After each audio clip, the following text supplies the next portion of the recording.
Guys, welcome back, and today I'm going to be giving tips and tricks for drift ball and Orion drift. Let's get right into it. One trick I like to do is if you get scored on and you have to take it down the court, what you have to do is you fly up, throw it off the wall, and then you catch it again. And then I like to go onto this bridge and then fly up and then hit it into the goal. Take it down is if you go like this, you come down here, and someone might drop down right there, so you want to take a left. And then from here, you can go wherever you want. So the other tip is once you're down court, so usually I like to do it on the sides. When someone's coming at you to take the ball from you, you grab the ball, throw it up, and then boost up. And if you want, you could throw it down there like that and hit it in. But yeah, once you're in a situation where someone's coming at you, they're coming at you, just throw it over the head, boost up, and then from here you kind of do whatever. The thing that a lot of people use is wall carving, ceiling carving, and yeah.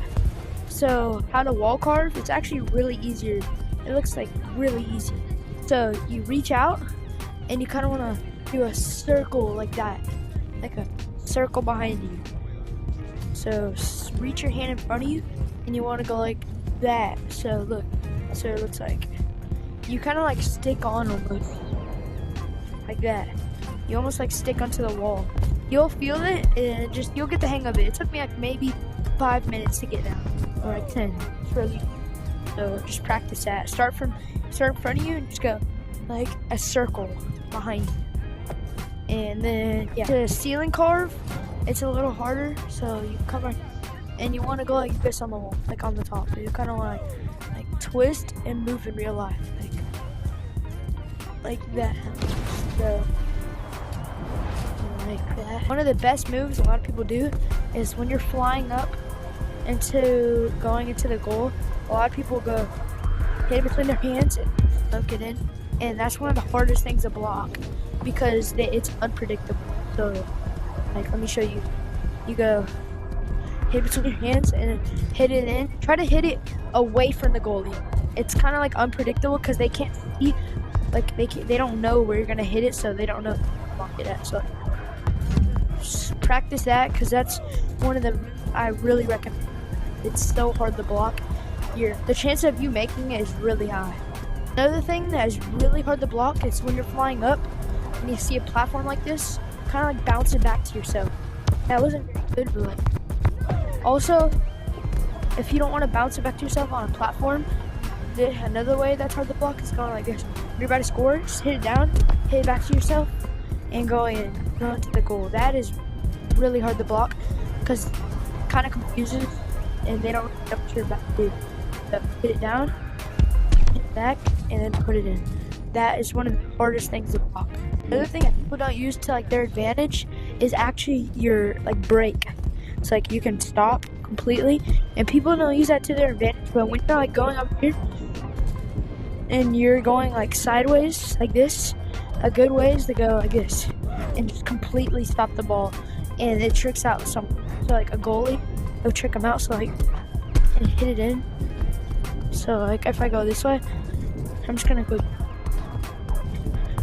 Or if you're going sideways, for example, if you're going sideways, you just want to stop and hit it in.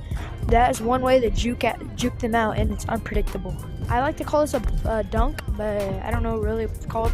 But when you're flying up, you want to go through this middle and then go in and just slowly slam hard into the goal. That is really hard to block. Or if you want to be fancy or make it look cool, you can go all the way to the right and then hit it behind your back to the left. And I actually do that a lot, and it looks really cool on a recording if you put it into a clip or anything, or if you just want to make it more confusing. So you go all the way to the right and then hit it behind your back to the left, and that is a really good trick. One thing people don't use to their advantage is when they're going, you see these platforms up here, you can use that to your advantage. So when you're going down, throw it up and then catch it like this, and then throw it in. This is a really good trick because it catches them off guard, and yeah, I actually use this a lot too.